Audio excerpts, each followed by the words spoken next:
नदी के किनारे एक छोटा सा गांव और उस गांव के बिल्कुल एक छोर के साथ में एक नदी बहती थी। रामलाल उसी गांव में रहता था, एक फटी पुरानी सी झोपड़ी में अपने बेटे के साथ। उसके बेटे का नाम सूरज था। रामलाल ने अपनी पूरी जिंदगी खेतों में ही गुजार दी थी ताकि सूरज को एक अच्छी जिंदगी मिल सके। सूरज पढ़ने में बहुत होशियार था और अपने पिता का सपना था कि वह बड़ा आदमी बने। वह सोचता था कि उसके बेटे को उसकी तरह दिन रात ऐसे खेत में हल जोतना न पड़े और न ही जमींदार के हाथों पीटना पड़े और जमींदार के कर्ज के तले दबना न पड़े। इसलिए वह दिन रात मेहनत करता और अपने बेटे सूरज को पढ़ाता और बस आंखों में एक सपना लिए जिए जा रहा था कि एक दिन उसका बेटा सूरज पढ़ लिख कर बहुत बड़ा आदमी बनेगा और शहर जाकर रहेगा तथा उसे भी अपने साथ शहर लेकर जाएगा। फिर वह भी बहुत अच्छी जिंदगी अपने बेटे के साथ जिएगा और फिर वह अपने इन सारे दिनों को भूल जाएगा और अपनी बाकी बची जिंदगी वह अपने बेटे के साथ एक अच्छे से घर में बिताएगा। उसे उसके बाद किसी भी प्रकार की कोई परेशानी नहीं होगी। वह दिन रात अपने बेटे को बड़ा आदमी बनते देखना चाहता था और अपने खेत में हल जोतता रहता था। सूरज भी अपनी पढ़ाई पूरी मन लगाकर करता था और बाकी बचे समय में वह अपने पिता की खेत में मदद भी करता था। सूरज के घर पर उसकी माँ नहीं थी।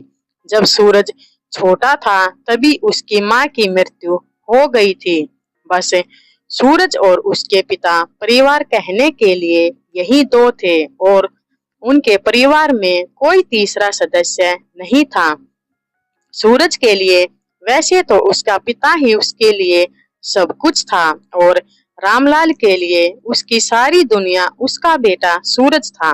इस तरह दोनों बाप बेटे एक दूसरे को देखकर जिंदगी जी रहे थे। सूरज भी अपने पिता के परिश्रम को देख रहा था और सोचता था कि मुझे बहुत ज्यादा पढ़ाई करनी है और एक दिन बड़ा आदमी बनना है।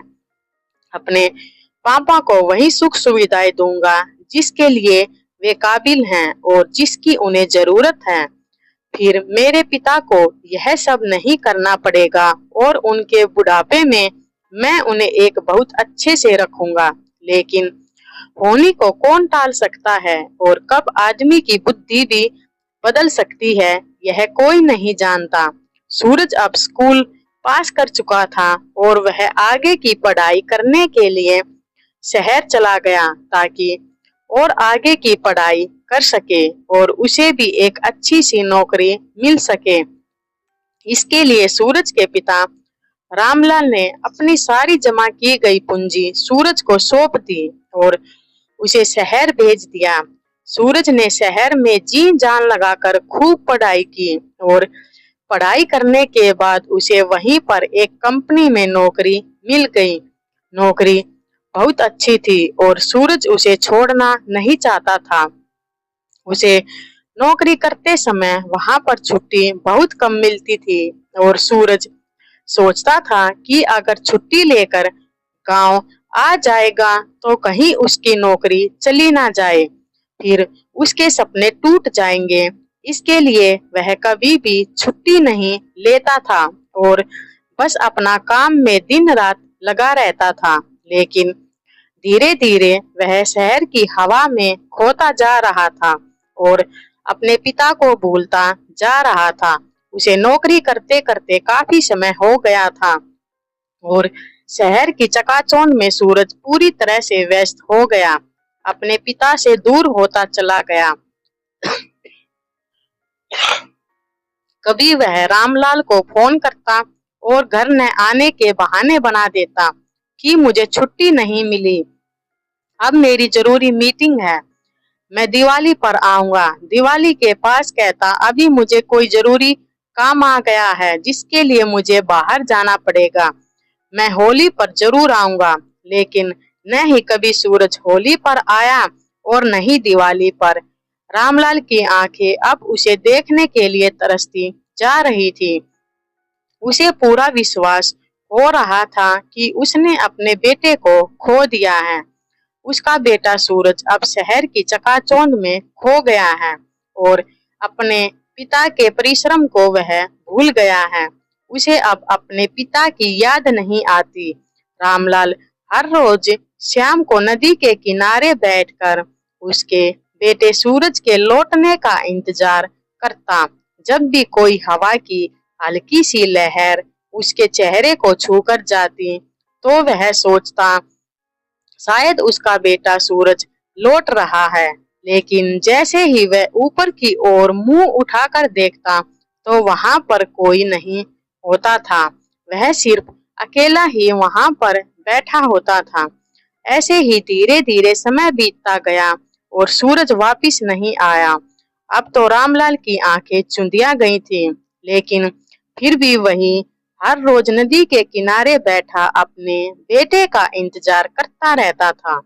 और फिर एक दिन खबर आई कि रामलाल बीमार है। किसी ने सूरज को फोन करके बताया था, लेकिन सूरज किसी मीटिंग में व्यस्त था।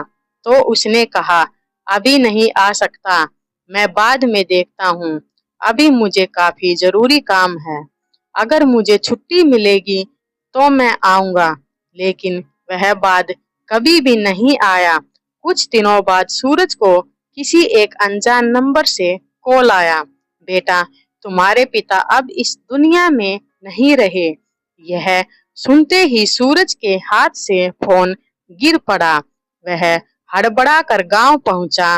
घर पहुंचते ही उसने देखा वही पुरानी खाट, वही टूटी हुई छत पर वही नदी जिसकी लहर अभी भी बह रही थी। बस अब उसके किनारे बैठकर इंतजार करने वाला कोई नहीं था, क्योंकि रामलाल तो अपने बेटे का इंतजार करते करते ही मृत्यु को प्राप्त हो गया था।